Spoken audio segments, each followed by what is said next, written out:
Olá, pessoas!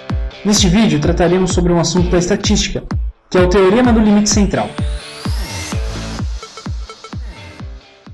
Uns alunos de Química tiveram que ir do prédio didático para o prédio de laboratório para uma aula prática. E como todos sabem, a vida de estudante não é fácil, tem que pegar busão, que se torna muito pior com o calor. Após saírem de uma aula de estatística, esses alunos resolveram calcular a probabilidade do ônibus da faculdade chegar na hora.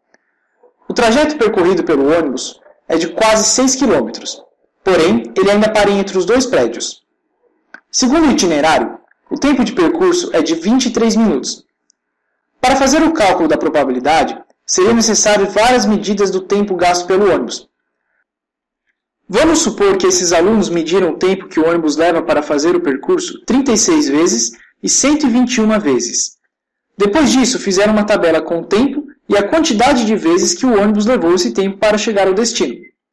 Para fazer o cálculo da probabilidade, fazemos um gráfico de frequência relativa, que é o número de vezes em que o determinado tempo aparece, dividido pela quantidade total de medidas. Segundo o teorema do limite central, quanto maior for o seu número de amostras, n, maior será a sua aproximação a uma curva normal. Vejamos como ficaria traçando uma curva neste gráfico. Podemos ver que não ficou uma coisa muito bonita. Mas se fizermos o mesmo gráfico para o número de amostras igual a 121, obtemos essa curva. Realmente melhorou um pouco, mostrando que quanto maior o número de amostras, melhor será a aproximação a uma curva normal. Aí vem aquela pergunta, para que isso serve? Vamos supor que os alunos queiram calcular a probabilidade do ônibus chegar no laboratório em 23 minutos ou menos, que representa essa área marcada no gráfico. Somando as probabilidades de 15 até 23 minutos, obtemos 55,55%. Utilizando a fórmula da distribuição normal, temos que x é igual a 23, que é o limite de tempo que queremos. Uma média de 23,53 e desvio padrão de 4,23, obtendo um z, ou φ, de menos 0,12, mas essa não é a probabilidade.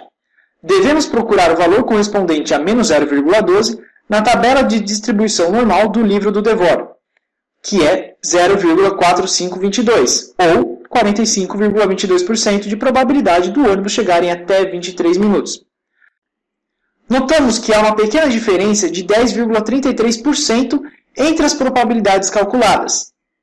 Bom, vamos fazer o mesmo cálculo para um n igual a 121. Assim, obtemos os seguintes valores. A soma de probabilidade do ônibus de chegarem até 23 minutos, a média, o desvio padrão, o z ou φ e o valor correspondente a esse valor. E podemos notar uma diferença menor de 7,8% entre as probabilidades, mostrando que quanto maior for seu número de amostras, melhor será a aproximação da normal, diminuindo a diferença entre as probabilidades. Bom, ainda podemos notar que a probabilidade de ocorrência de um valor aumenta conforme se aproxima da média. E com isso, nossos alunos viram que ainda há esperança de chegarem a tempo para a aula. Muito obrigado!